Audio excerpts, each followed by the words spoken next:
जगह चाहे जहां की हो, सच्चाई यह है कि नाम होता है गरीब नवाज कॉन्फ्रेंस, हकीकत में वो होती है मुस्तफ़ा की मिलादे पाक।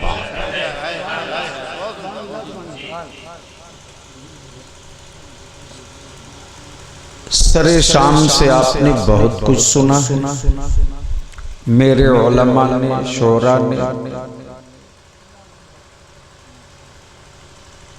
दलाइल की रोशनी में कई गुफ्तगू, कितनी तकरीरें हुई। मैं समझता हूं कि ये सब कुछ अपनी जगह है, लेकिन रात के पिछले पहर तक आकाए रहमत की तरफ लौ लगाए बैठे रहना, ये अपने आप में एक न मिटने वाली तारीख बहरहाल बन गई। तो बलियावी की तकरीर 2-3 पॉइंट पे। पॉइंट नंबर 1,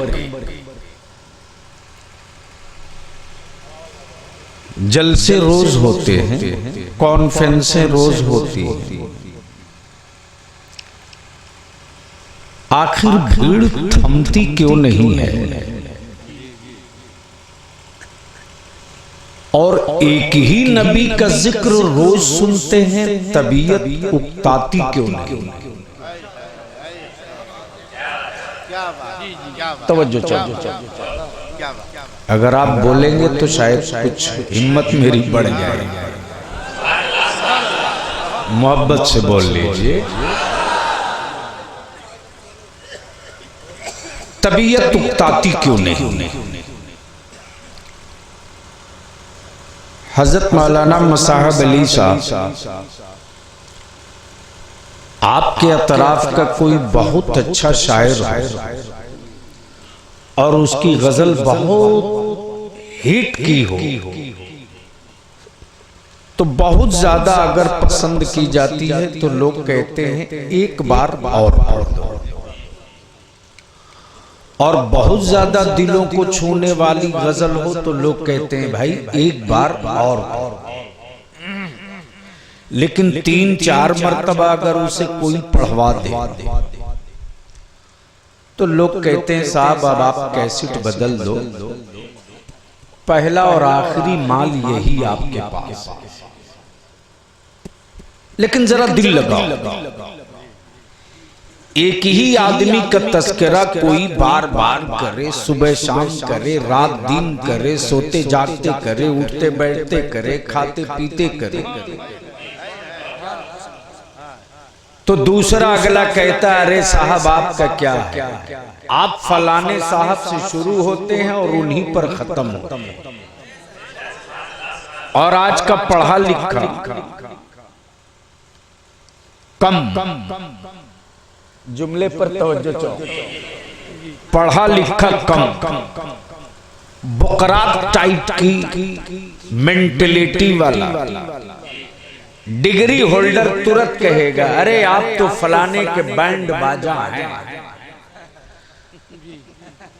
जहां देखिए बजते रहते।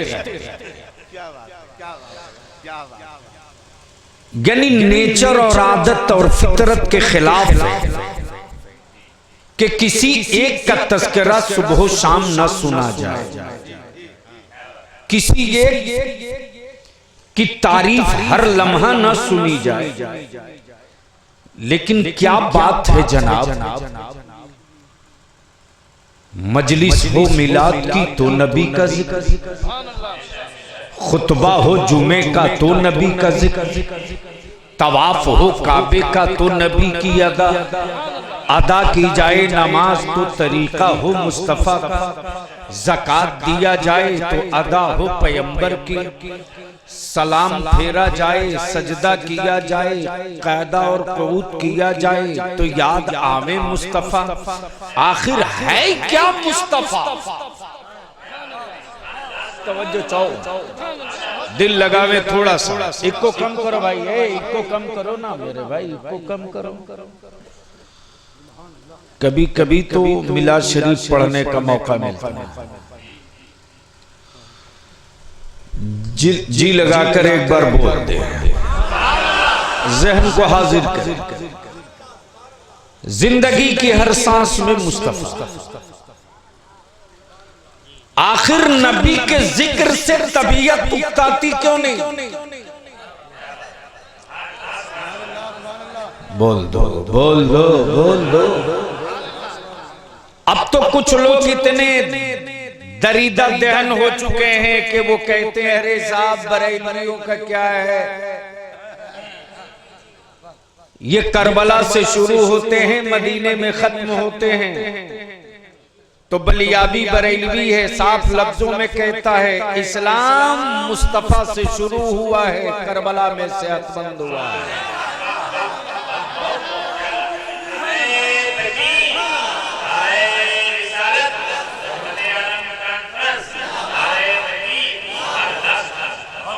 तो मैंने कहा जनाब आपकी उम्र कितनी हो गई, तबीयत उकताती क्यों नहीं?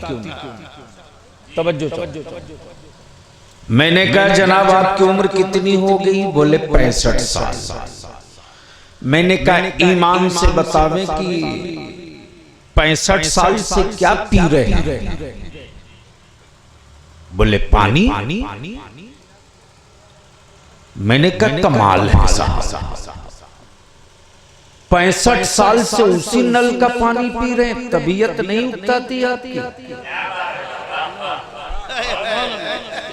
कुछ तो बोल दो भाई, कुछ तो बोल दो। ये बतावे कि 65 साल से खाते क्या हैं? बोले रोटी।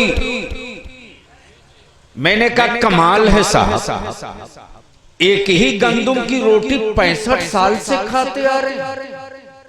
अरे एक हफ्ता तो प्लास्टिक की रोटी खा लो, आखिर गंदुम की एक रोटी से तबीयत उकताती क्यों नहीं? बोल पड़ा सऊदिया रिटर्न। अगर समझ रहे हो तो बोलो। बोल पड़ा सऊदिया रिटर्न। बलियाबी अगर पानी छोड़ दे, रोटी छोड़ दे, तो याद रखना फिर मुझे दुनिया छोड़ना पड़ेगा। इसलिए कि रोटी और पानी जिंदगी की बुनियाद है। मैंने कहा ये तेरी सेहत की बुनियाद है और नबी की मिलाद मेरे ईमान की बुनियाद है, मेरी नेजात की बुनियाद है, मेरी बख्शिश की बुनियाद है, मेरी मग़फ़िरत की बुनियाद है। तू अपनी जिंदगी की बुनियाद नहीं छोड़ सकता, मैं अपनी आखिरत की बुनियाद कैसे छोड़ दूं? मैं अपनी नेजात की बुनियाद कैसे छोड़ दूं? तेरी बुनियाद तुझे मुबारक हो, मेरी बुनियाद।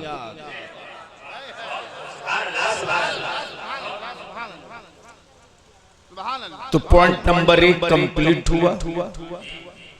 अब पॉइंट नंबर 2, लेकिन उससे पहले सिर्फ एक शेर समाज सुनेंगे। ये शायर का कलाम नहीं है, आशिक का। और याद रखना शायरी और है, आशिकी और है। और आजकल तो मेयारे शायरी इस कदर नीचे आ गई है कि जब तक नशा न चढ़े तब तक शेर न उठे। इंडिया के एक बड़े बड़े शोहरत याफ्ता गजल के शायर बोल पड़े, बलियावी साहब आप हमारे पीछे क्यों पड़े? मैंने कहा जिस दिन आप दारू का पीछा छोड़ दोगे मैं तेरा भी पीछा छोड़ दूंगा। कहलाते हो अदीब बाअदब वासा। और मदरसे वाले को तो जिनका इमला दुरुस्त नहीं है, मदरसे वाले को ये पढ़ा लिखा मानते ही नहीं, और डिग्री लेकर घूमते हैं PhD। मिल गए एक साहब, मैंने कहा थेसिस तुमने कहीं से खरीद के जमा किया या लिख करके? बोले क्या बोल रहे हैं? मैंने कहा जो बोल रहा हूं बिल्कुल खम ठोक करके। अगर तेरी लिखी हुई है तो जरा तेरी थेसिस अगर लिखी हुई है तो लमियाती नजीरो कफी नजरिन, ये सिर्फ 4 शेर लिख दे, नकल दे, मैं मान। इसलिए आज का शायर सब नहीं, कुछ हजरत इल्ला माशाअल्लाह में वही कुछ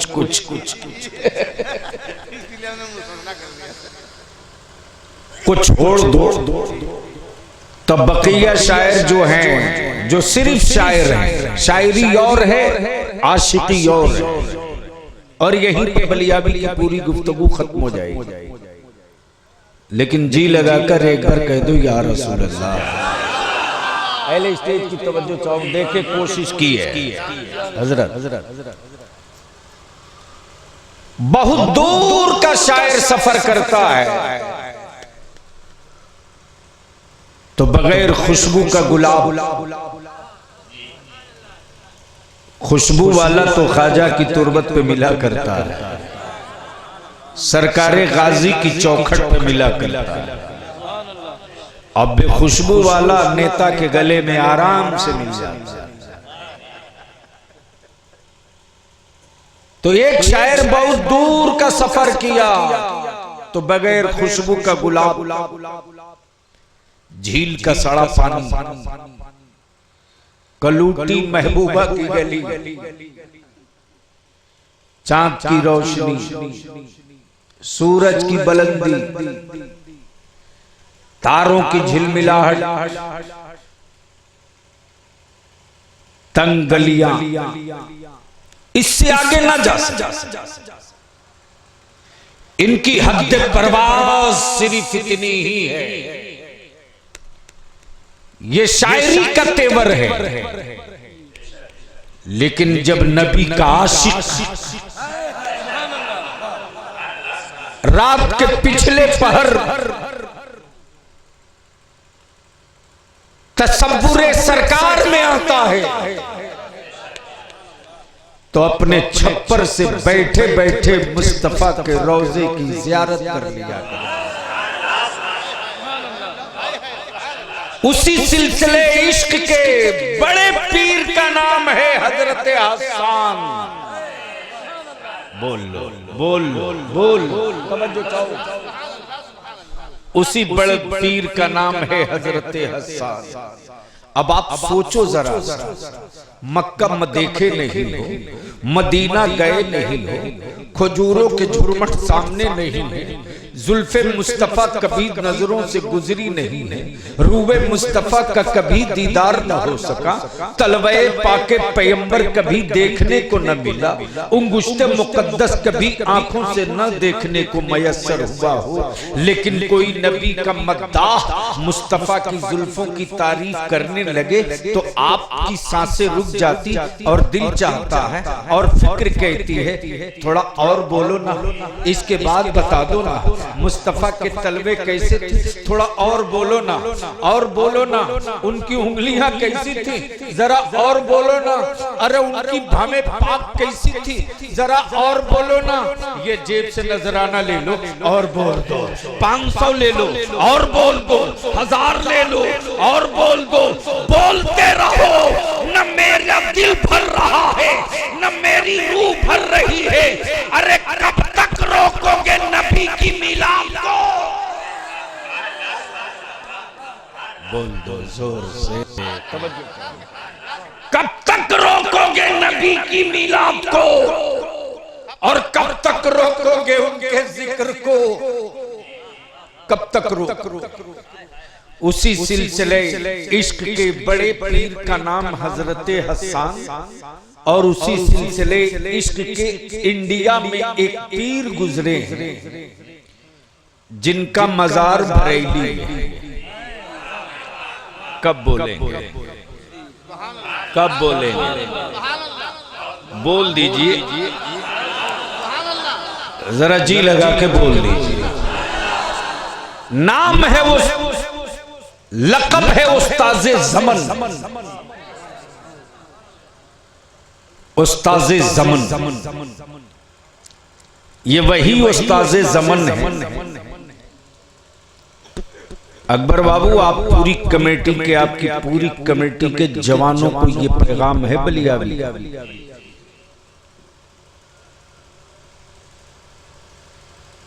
उस्ताज़े ज़मन। उंगली में जख्म हुआ, नासूर की शक्ल ली, लोगों ने कहा कि डॉक्टर को दिखा लेना चाहिए। तो जानते हो उस्ताज़े ज़मन क्या फरमाते? अम्मी से पूछ लो। अल्लाहु अकबर, अम्मी से पूछ लो। यानी वक्त का अजीम पेशवा, दर्द उनके बदन में है। कह रहे अम्मी से इजाजत ले लो। मां ने इजाजत दे दी, डॉक्टर देख लिया। देखने के बाद डॉक्टर बोल पड़ा, मौलाना ऑपरेशन करना पड़ेगा। उस्ताज़े ज़मन फरमाते, मैंने अम्मी से इजाजत दिखाने के लिए ऑपरेशन की इजाजत नहीं ली, इजाजत ले लूंगा तब। मां ने इजाजत दे दी, ऑपरेशन आ गए हॉस्पिटल। डॉक्टर ने इंजेक्शन निकाला। उस्ताज़े ज़मन फरमाते, डॉक्टर इंजेक्शन किस बात? कहा मौलाना आपको बेहोश होना पड़ेगा तब ऑपरेशन होगा। उस्ताज़े ज़मन फरमाते, हमें ऑपरेशन नहीं कराना, हमें नहीं कराना, हम बेहोश होकर नहीं रहना चाहते। हमने तो अपनी जिंदगी की हर सांस होश में रहने का अहद किया, हम बेहोश नहीं रहे। डॉक्टर बोल पड़ा, मौलाना बगैर बेहोश किए ऑपरेशन का दर्द आप बर्दाश्त न कर सकेंगे। उस्ताज़े ज़मन की आंखें बरसने लगी। फरमाते, डॉक्टर क्या मदीने से जुदाई से ज्यादा दर्द होगा? क्या मदीना छोड़ने में जो दर्द होता है उससे ज्यादा दर्द होगा?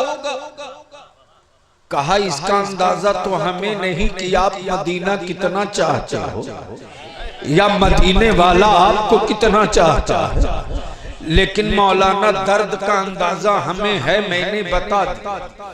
उस्ताज़े ज़मन फरमाते, डॉक्टर कितना टाइम लगेगा तुझको अपना काम करने में? कहा 15 मिनट। फरमाया, जा मैंने तुझको 18 मिनट दे दिया। जब मेरे बदन में किसी तरह की कोई हरकत न मिले तो तुम अपना काम शुरू कर देना। डॉक्टर ने लेटा दिया उस्ताज़े ज़मन को। उस्ताज़े ज़मन बेड पर। थोड़ी देर के बाद डॉक्टर ने हल्की सी उंगली में पीन चुभोया, देखा कि बदन में थोड़ी बहुत हरकत बाकी है, ठहर गया। फिर आधे मिनट के बाद फिर बदन में सुई चुभोया, देखा कोई एहसास नहीं है। डॉक्टर ताबड़तोड़ अपना काम कर लिया। जैसे ही काम मुकम्मल कर लिया तो डॉक्टर अब इंतजार कर रहा है कि मौलाना आंखें कब खोले, मौलाना आंखें कब खोले। जैसे ही 18 मिनट बीत गए हैं, उस्ताज़े ज़मन ने आंखें खोल दी। जैसे ही आंखें खोली है उस्ताज़े ज़मन की, डॉक्टर पकड़ पड़ा कदमे नाश को, बोल पड़ा, मौलाना मैंने अब तक बहुतों को ऑपरेशन किया है, लेकिन हमें जरा ये राज तो बता दो कि आखिर इस दर्द को तूने बर्दाश्त किया कैसे? उस्ताज़े ज़मन फरमाते, डॉक्टर जो मेरे सीने का दिल है, अगर वो दिल मेरे सीने में बाकी रहता तब न तेरे ऑपरेशन का दर्द मेरी उंगलियां महसूस करती। मैंने तो दिल मदीने में डाल दिया था, जब दिल ही नहीं था सीने में तो दर्द था।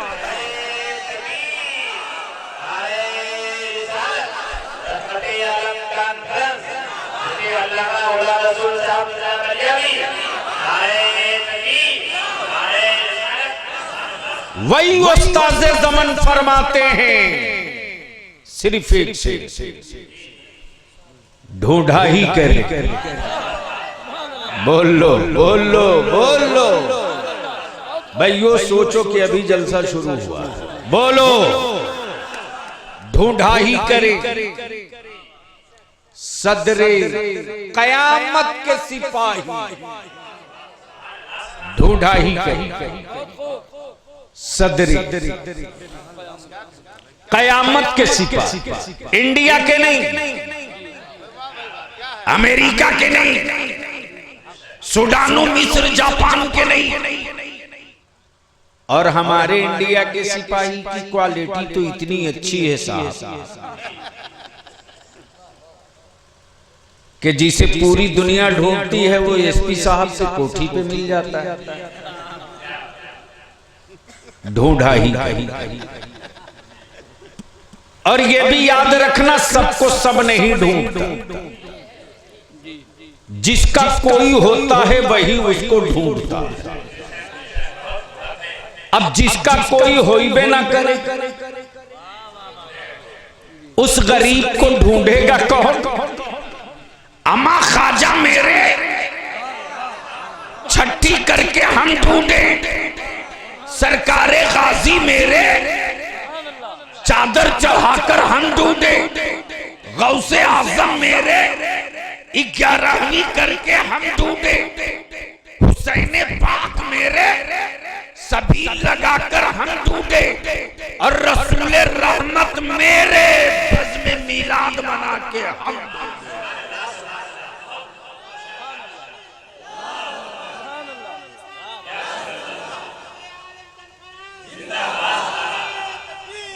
तो जिसका कोई ना हो उसे कौन ढूंढेगा?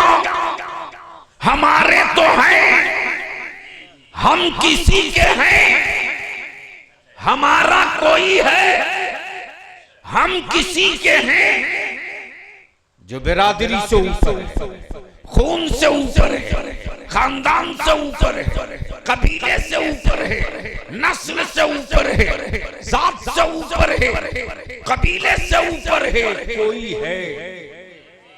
और वो कौन है? वो वही है जिसकी बज़्म मिलाद से सबको सब नहीं ढूंढता, जिसका कोई होता है वही उसको ढूंढता है। तो उस्ताद ज़मन फरमाते ढूंढा ही करे। सदरे कयामत के सिपाही,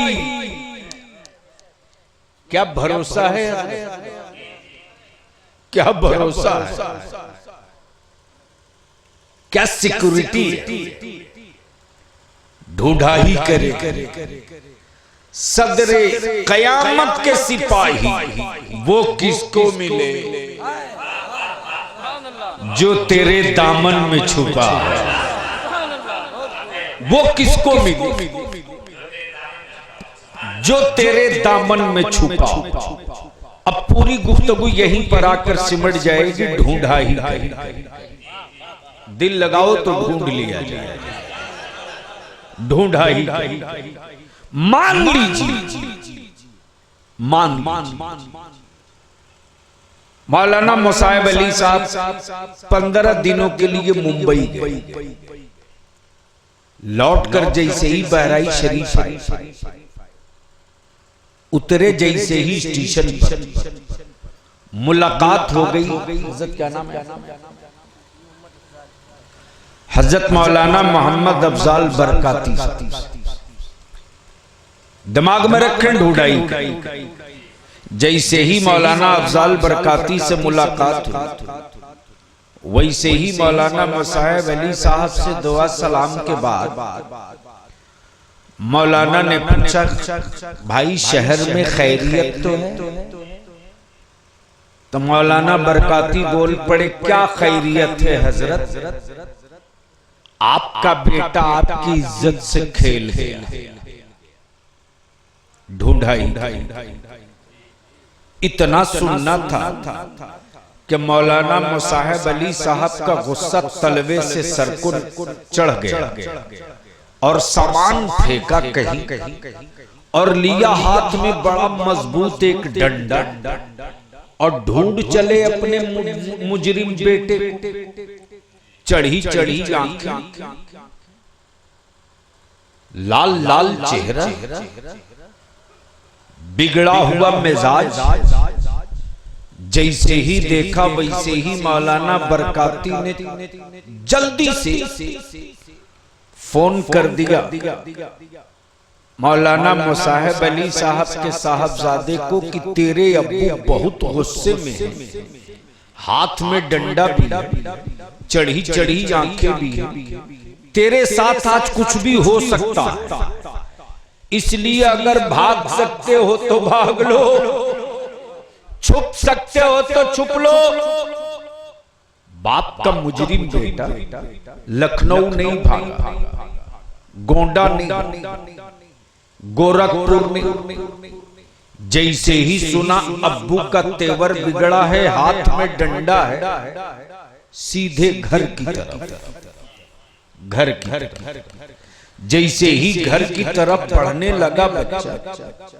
हजरत आपका इसमें शरीफ बोल, हजरत अल्लामा सगीर अहमद साहब ने देखा तो कहा, अरे बेवकूफ, तुझे पता है तेरा ढूंढने वाला थक हार के यही आएगा और तू भी वहीं जा रहा, तू भी वहीं जा रहा, ढूंढा ही करे, तू भी वहीं जा रहा।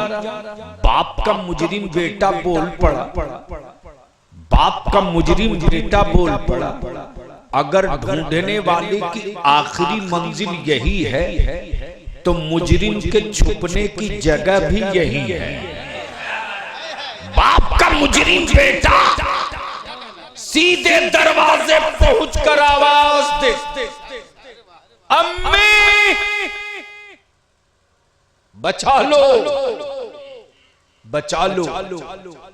मां तो मां है यार, और याद रखना ये दुआओं की खैरात हर एक से मत मांगना शुरू कर दो, बंद करो इसको। अगर मां जिंदा हो ना तो मां से पहले दुआओं की भीख मांगना, इसलिए कि दुआ के लिए दिल चाहिए, और जो दिल औलाद के लिए मां के सीने में होगा वो दिल बलियाबी के सीने में कभी नहीं हो सकता।